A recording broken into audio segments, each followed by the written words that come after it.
अस्सलाम वालेकुम दोस्तों, welcome to my YouTube channel. उम्मीद करते हैं आप सब व्यूवर ठीक होंगे। व्यूवर्स, आज हम स्पायरोमाइड टैबलेट के बारे में बात करेंगे, इसके फ़ायदे, यूजेस और साइड इफ़ेक्ट्स के बारे में। तो व्यूवर्स, स्पायरोमाइड टैबलेट 20 और 40 मिलीग्राम में अवेलेबल होती है। और दोस्तों, ये एडिमा कार्डियक प्रॉब्लम में इसको यूज़ किया जाता है और इसमें फ्यूरोसिमाइड भी पाया जाता है जो कि बीपी को कंट्रोल करता है। तो व्यूवर्स, अगर आप लोग चैनल पर नए हैं तो चैनल को लाइक सब्सक्राइब करें ताकि मेडिकल से रिलेटेड वीडियोस आप तक पहुंचते रहें।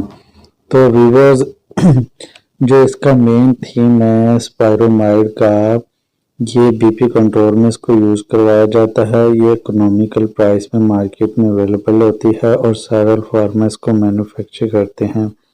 तो व्यूवर्स, ये हार्ट ब्लड डिसऑर्डर के प्रॉब्लम में इसको यूज़ करवाया जाता है। ये यूरिन इंडिकेशंस और क्रोनिक हार्ट फेलियर के केसेस में इसको ट्रीट करने के लिए यूज़ करवाया जाता है।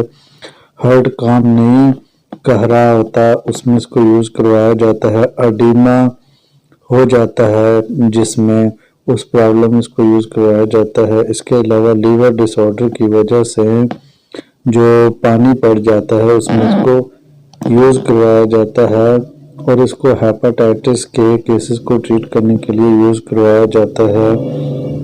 तो दोस्तों, आप लोग इन मसाइल को ट्रीट करने के लिए स्पायरोमाइड को यूज़ कर सकते हैं। अब बात करते हैं कि ये टैबलेट कौन से अफराद यूज़ नहीं कर सकते। प्रेग्नेंट फीमेल और ब्रेस्ट फीडिंग फीमेल्स, डायबिटीज़ वाले, लो बीपी वाले, क्योंकि इससे बहुत ज़्यादा मसला हो सकता है, किडनी वाले।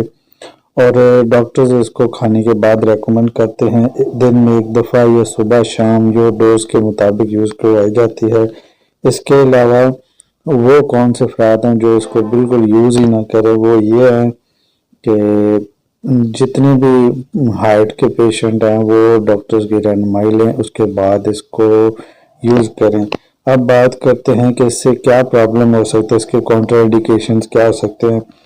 इससे आपका हेडेक हो सकता है, मिडे में दर्द हो सकता है, इसके अलावा गुनूदगी हो सकती है और इसके अलावा आप लोगों को घबराहट हो सकती है। ये इसके साइड इफ़ेक्ट्स हैं। तो दोस्तों, अगर आप लोगों को वीडियो अच्छी लगी तो लाइक कीजिएगा। किसी दोस्त ने कोई सवाल पूछना हो तो कमेंट करके पूछ सकते हैं।